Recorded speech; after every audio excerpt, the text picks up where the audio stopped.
I covered my face with my hands, my whole body trembling. In the cold, sterile office, Andrea's voice cut through the silence, desperate and small. Did Mum know? The question hung in the air, a final shattering blow. I couldn't breathe.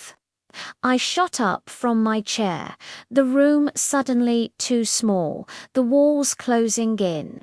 "I need some air," I managed to say, escaping into the corridor. Later that day, an email arrived from Dr. Harrison. It contained a name and a phone number. Antonio Martinez. My heart hammered against my ribs as my finger hovered over the dial button. "Hello, this is Diana. ... Double quotes the voice that answered was gentle, warm. He already knew. He said Dr. Harrison had called him, explaining the situation. Then he said the words I'd been waiting a lifetime to hear, yet dreaded with every fiber of my being, that I might be your father. I drove to see him that weekend. His house was a modest, low building, but the entrance was alive with bright flower pots. When he opened the door, his smile was kind, and his eyes were large and so familiar. He saw the tension in my shoulders and said, "I won't hug you if you don't want to." But all the fear, all the years of feeling like an outsider, melted away in that moment. "Hug me," I whispered. The embrace was strange and perfect, a missing piece of my life clicking into place. Inside, he showed me a faded photograph in a simple frame. It was a picture of a baby wrapped in a hospital blanket. "I kept it," he said, his voice thick with emotion. "I always hoped." We sat at his small kitchen table and he made us omelettes. He watched me eat for a moment before laughing. "You hold your fork just like me," he said, and we both laughed, a simple, easy sound that felt like coming home. I returned to my apartment with a heart full of conflicting emotions. I sent a short, firm text to Andrea. "We need to talk." She replied almost instantly. "Come to the house tomorrow." The next day, I found her in Charles's office, swallowed by his enormous leather armchair. She was holding a thick manila folder. Without a word, she handed it to me.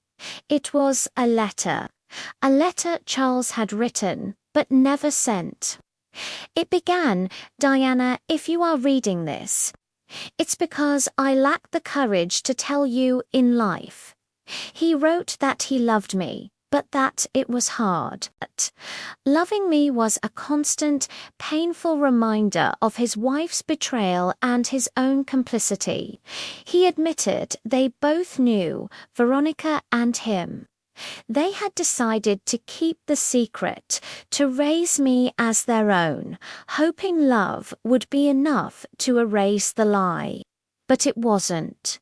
The secret had festered, poisoning everything, making me a guest in my own home. Rage, hot and blinding, erupted inside me. They knew, I screamed, the words tearing from my throat. They all knew, and they kept quiet. They let me live in this house like a stranger. Andrea just slumped in the chair, her face in her hands, her body shaking with sobs. "I don't know who I am now, Diana," she choked out. "Everything is a lie." For the first time, I saw her not as my tormentor, but as another victim of our parents' secrets. I stood over her, the anger solidifying into a cold, hard resolve. "This is what we're going to do," I said, my voice steady. "I'm going to talk to my lawyers." Her head snapped up, a flicker of the old Andrea returning. "And the money?" she asked, an automatic reflex. The question was a splash of icy water.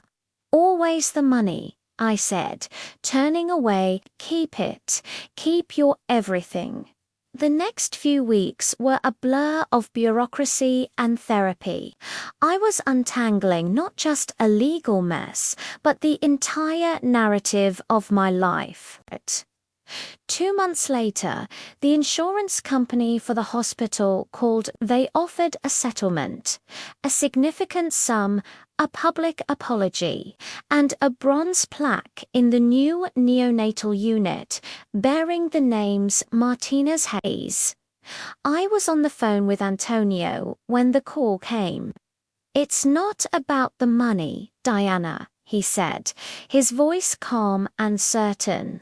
"It's about the truth." In the midst of all this, Andrea transferred a huge sum of money into my account one night, her share of the inheritance. The notification buzzed on my phone, a silent, desperate plea.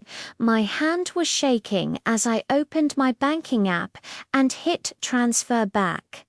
I sent her a message. "I'm not accepting it." I closed the laptop, a profound sense of certainty washing over me. This was my fight, not hers. My lawyer suggested I sue Andrea and contest the will on the grounds of a fraudulent premise, that I was raised under false pretenses. But I refused. Contesting the will felt like another fight over money, another way to stay chained to a past I was desperate to escape. I signed the settlement with the hospital. With part of the money, I moved into a bright, clean apartment with a small balcony and wonderful light. I finally had a space that was truly mine. I framed the photo of Antonio and me at his door, a daily reminder of the love I had found. I started spending more weekends in his town.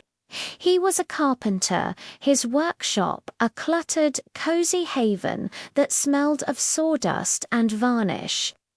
"I fix things," he'd joke, as he worked on a broken chair. He was fixing me too, in his quiet, steady way. I set new boundaries with Andrea. "I'm blocking you," I texted her. "I can't talk about the past or the money anymore. If you want to talk about something else, we can." For 2 days, there was silence. Then, a picture arrived. It was a fluffy white kitten perched on a ridiculously ornate antique sofa. "Found this little monster," the message read. I smiled. It was a start. I bought myself a new, reliable car. I put up a bookshelf in my new apartment and filled it with Veronica's leather-bound books, claiming that small piece of her as my own. One afternoon, Andrea was waiting for me outside the school where I taught. She was leaning against her sleek, expensive car, looking awkward. She opened the trunk and pulled out a floppy, ridiculous-looking sun hat. "I brought you something," she said, her voice tentative. It was Veronica's. I kept it. I thought it might make you laugh. I looked at the faded hat, then at my sister, and in that moment I didn't see blood or betrayal. I saw a clumsy, flawed person trying to find her way back to me. "I'll let you know," I said, my voice softer than I intended. A few days later, the estate lawyer called. He had something for me from Veronica. It was a small, sealed envelope. Inside was a handwritten note. My daughter, it began, I regret so many things. I hope one day you can understand. I tucked the note between the pages of one of her favorite books. I didn't get the family I was born into, but I found the father who always waited for me. I didn't get the perfect upbringing, but I found a clumsy, flawed love in the family that raised me. Standing on my balcony, looking out at the city, I finally felt at peace. The ground beneath my feet, once so unstable, was finally level.